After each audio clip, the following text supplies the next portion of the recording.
I often see people online praising Catherine of Aragon for her courage in 1513, claiming she rode into battle with the English troops at the Battle of Flodden while Henry VIII was away campaigning in France. They imagine her in armour, sword in hand, leading her men like a true warrior queen, a woman responsible for the English victory. And who can blame them for thinking that when some 16th century sources paint her that way? The Spanish writer Peter Martyr, for example, wrote, "Queen Catherine, in imitation of her mother Isabel and imbued by the spirit of her father, made a splendid oration to the English captains, told them to be ready to defend their territory, that the Lord smiled upon those who stood in defence of their own, and they should remember English courage expelled that of all other nations." He continued, describing how, fired by these words, the nobles marched against the Scots and defeated, humiliated and massacred them. Wow, you can just imagine it, can't you? And it really was a massacre. Catherine's brother-in-law, King James IV of Scotland, was killed, along with thousands of men, including most of the Scottish aristocracy. But was Catherine of Aragon a warrior queen? That's the question I'm answering this week, and one that two people have asked me recently. Did Catherine really ride into battle and save England from the Scots? Well, I hate to shatter anyone's illusions, but Catherine of Aragon was nowhere near Flodden on the 9th of September 1513, the day of the battle. And credit for the victory really has to go to Thomas Howard, Earl of Surrey, who commanded the Crown forces in Henry's absence and outmanoeuvred the Scots with brilliant tactics. So if Catherine wasn't charging into battle, where was she? Catherine was in Buckingham, over 290 miles away from Flodden. A 5-hour drive today, never mind a Tudor journey. Not exactly close enough to ride into battle, dressed in armour. But just because she wasn't at Flodden doesn't mean she didn't play a role in England's victory. In fact, she played a crucial one, not as a warrior queen on the battlefield, but as a strong and capable regent ruling in Henry's absence. When Henry left for France in June 1513, he trusted Catherine to govern the kingdom while he was away. That was a huge responsibility, and he wouldn't have left it in her hands if he didn't think she was up to the task.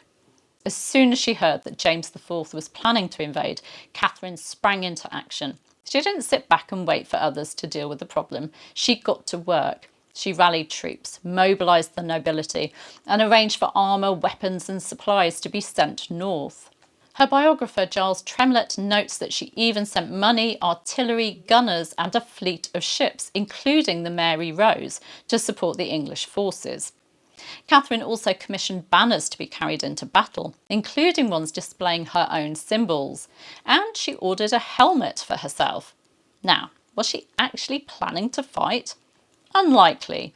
But was she prepared to ride north with the troops and command a third line of defence if needed?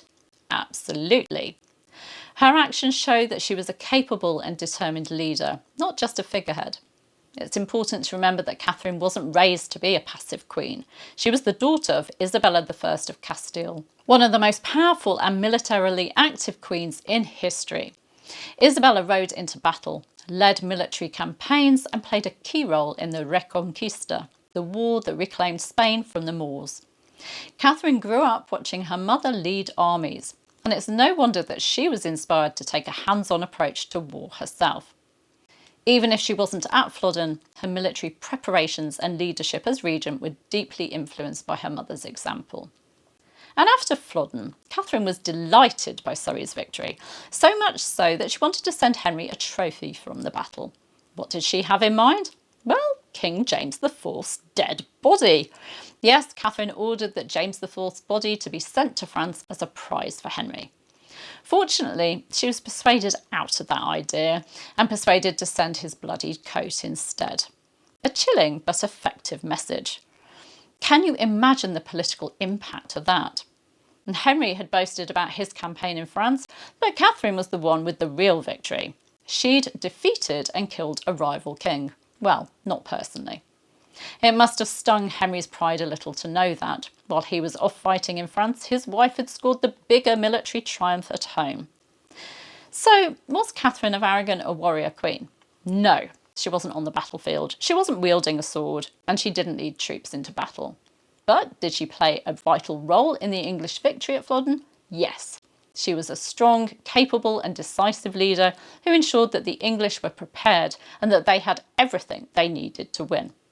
She was a true warrior queen, not in armour, but in spirit. Her political savvy, her determination and her military preparations made her an invaluable leader while Henry was away. Catherine proved again and again that she was every inch a queen. I think Catherine's real strength and courage deserve more recognition. We don't need to imagine her in armour to appreciate how remarkable she really was.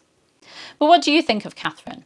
How does she compare to other strong queens like Elizabeth I or Isabella of Castile? And what do you think would have happened if Catherine had reached Flodden in time?